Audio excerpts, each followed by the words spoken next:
Okay, magandang araw po. Ngayon pa samahan niyo ako kasi nagka-problema tong printer ko. Nagka-problema yung printer natin. Canon G2010. Nag-error 08. Click natin. Pag in-open siya,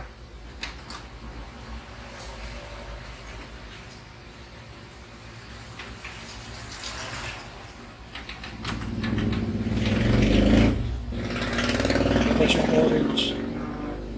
Ayan nga, may error. Tapos, pag binasa yan, makalagay dito, E08. Yan, E08. Error 08.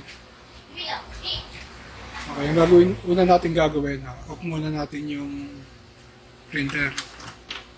Off muna natin siya.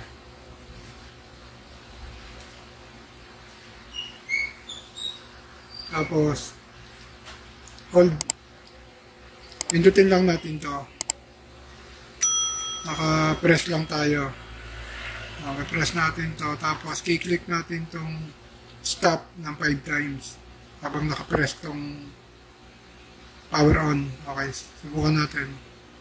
Press, tapos 1, 2, 3, 4, 5. Bitawan natin.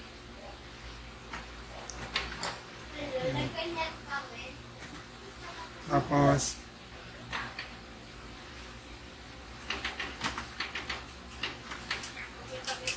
i-click natin itong stop ng 5 times ulit. 1, 2, 3, 4, 5. Tapos click natin yung power button ng isang beses.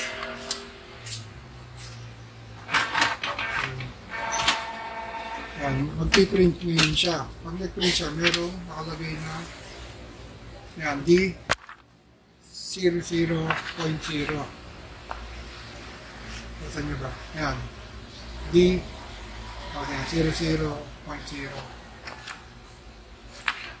Pagkatapos, subukan natin.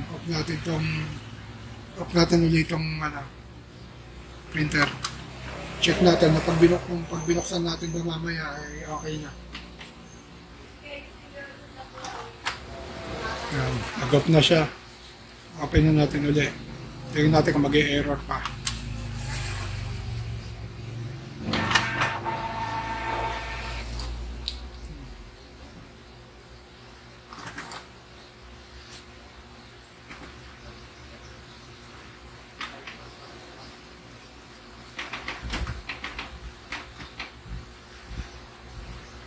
Okay na siya. Subukan natin mag-xerox kung okay na nga ba ito.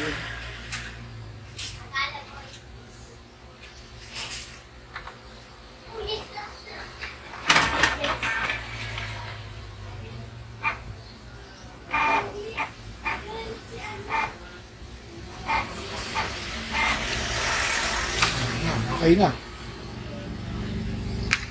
Okay, ganyan kasimple lang po. Okay po, okay na. Pwede natin gamitin ulit itong printer. Okay, sana po ay makahingi ako sa inyo ng like at saka subscribe sa mga hindi pa po nakasubscribe para maisama ko kayo sa mga ginagawa ko dito sa may shop namin. Magka-idea kayo kung paano yung mga error magawa natin na hindi na kailangan dalhin sa mga technician. Maraming salamat po. See you next time po.